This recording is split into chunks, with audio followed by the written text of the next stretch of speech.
Hai Sobat Bim Bim, kembali lagi bersama Bim Bim. Apakah kalian tahu apa itu pembunuh berantai? Pembunuh berantai adalah suatu peristiwa di mana seseorang bertindak menyakiti orang lain sampai kehilangan nyawanya. Dan pembunuh berantai adalah seseorang yang melakukan serangkaian pembunuhan terhadap lebih dari 2 korban yang dilakukan secara berturut-turut. Bicara soal pembunuh berantai, saya akan mengisahkan seorang pembunuh berantai yang selalu meninggalkan jejak-jejaknya yang mengenaskan demi membuat orang lain merasa syok. Siapakah dia? Mari simak pembahasannya.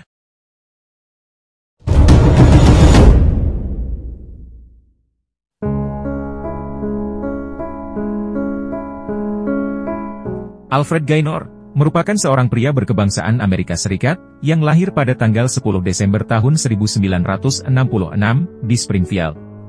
Gaynor memiliki sebuah keterampilan sekaligus impian ingin menjadi seorang pekerja yang berketerampilan mekanik, seperti halnya pekerja di bengkel mobil. Dan impiannya terwujud pada akhir tahun 1980-an. Namun, di sisi lain, ia mulai menjadi seorang pecandu alkohol dan obat-obatan. Akibat kecanduannya itu, menyebabkan ia menjadi seorang pembunuh berantai, yang aksi awalnya dimulai pada bulan April tahun 1995. Pada bulan April tahun 1995, ia melakukan aksi pembunuhan untuk yang pertama kalinya, yang dimana ia membunuh seorang wanita bernama Vera Halums, yang usianya menginjak 45 tahun. Kala itu, Gaynor meminta kepadanya untuk menginap di apartemennya, kemudian pada waktu tengah malam, ia melancarkan aksinya ketika Halums sedang tertidur. Aksinya dimulai dengan cara mengikatnya dan memukulinya sampai meninggal. Kemudian setelah meninggal, jasad dari Halums diperkaos oleh Gaynor. Setelah itu ia merampok apartemennya dan menghilang entah kemana. Dan pada tanggal 20 April, tahun 1995, jasad Halums baru ditemukan.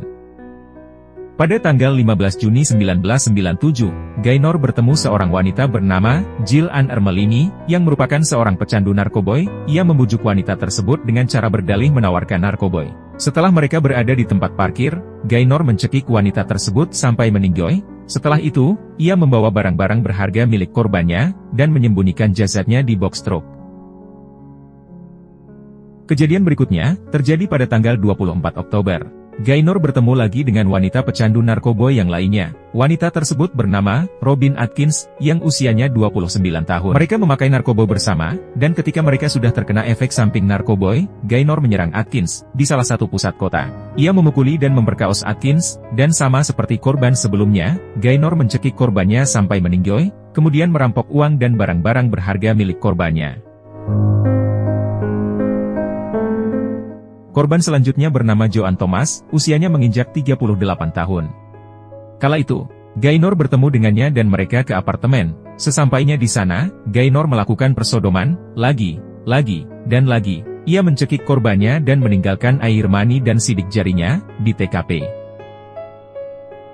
Sekitar 2 minggu kemudian, yang tepatnya pada tanggal 14 November, Gaynor on the way ke rumah mantan pacarnya, yang bernama Yvette Torres, yang usianya 33 tahun. Mereka berdua bersenang-senang memakai narkoboy bersama-sama. Seperti biasa, Gaynor melakukan aksinya pada larut malam, dan seperti biasanya juga, ia mencekik mantan pacarnya sampai meninggal. Setelah itu, ia merampok barang-barang berharga. Seperti korban-korban sebelumnya, merampok membawa barang berharga yang kemudian ia jual. 1 tahun telah berlalu. Pada tanggal 1 Februari, tahun 1998, on the way membeli narkoboy, kemudian ia bertemu pecandu narkoboy lagi, yang bernama Loretta Daniels. Gaynor mengiming-imingi narkoboy dengan syarat melakukan hubungan pengencrotan. Akhirnya Loretta setuju, dan seperti biasa, Gaynor mencekik leher korbannya, mengencroti mayat korbannya, meninggalkan air mani dengan sidik jarinya, dan membawa barang-barang berharga milik korbannya. Mayat wanita tersebut ditemukan pada keesokan harinya.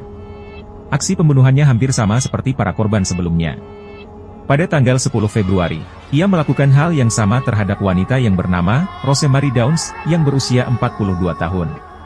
8 hari kemudian, yang tepatnya pada tanggal 18 Februari, Gaynor mencekik Joyce Dickerson PA yang usianya 37 tahun. Sehari setelah pembunuhan itu, putrinya melapor ke polisi untuk melaporkan hilangnya sang ibu.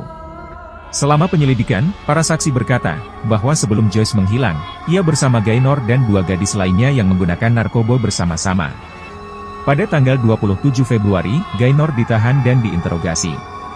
Dalam proses interogasi tersebut, penyelidik mengambil sampel darah diambil dari Gaynor. Walaupun ia gagal beralibi, ia tetap dibebaskan, karena jasad Dickerson PI belum ditemukan pada saat itu. Jasadnya akhirnya ditemukan pada tanggal 11 Maret. Seperti kasus-kasus sebelumnya, jejak biologis ditemukan di tubuh korbannya. Berdasarkan hasil profil DNA, keterlibatan Gaynor dalam kematian wanita yang bernama Rosemary Downs dan Joyce Dickerson PI diperkuat. Akhirnya pada tanggal 10 April, ia kembali ditangkap. Pada tanggal 30 April tahun 1998, saat proses persidangan sedang berlangsung, seorang pria yang bernama Eric Downs menyerang Gaynor menggunakan kursi. Pria yang menyerang Gaynor merupakan salah satu putra dari korbannya. Gaynor hanya mengalami luka sedang saat dihantam oleh kursi. Gaynor berdiri dengan mengenakan pakaian berwarna hijau, dan seperti yang terlihat, persidangan sedang berlangsung. Momen ini adalah momen di mana salah satu putra korban dari Gaynor mengamuk di pengadilan. Pria bertubuh besar tersebut bernama Eric, yang merupakan putra dari Rosemary Downs, korban perlakuan Gaynor. Terlihat pria tersebut melayangkan beberapa pukulan tangan kosong, disusul dengan kursi yang melayang.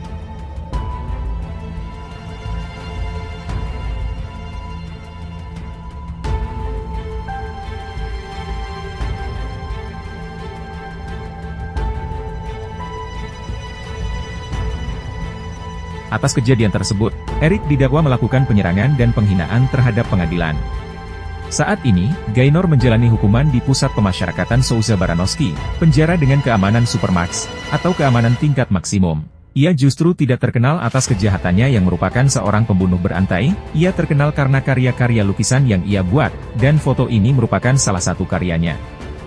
Gambar tersebut memperlihatkan seorang badut yang menurutnya menyeramkan. Ia juga terkenal suka memamerkan figur-figur para korbannya. Dalam aksi kejinya, ia kerap meninggalkan jasad-jasad korbannya dengan bentuk yang aneh dan tidak wajar, dengan bertujuan membuat orang lain shock.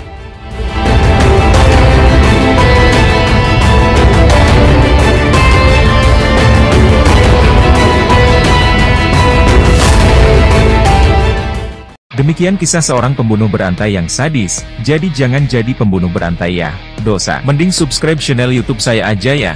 Oke, jangan lupa tonton video yang lain, dan see you next time.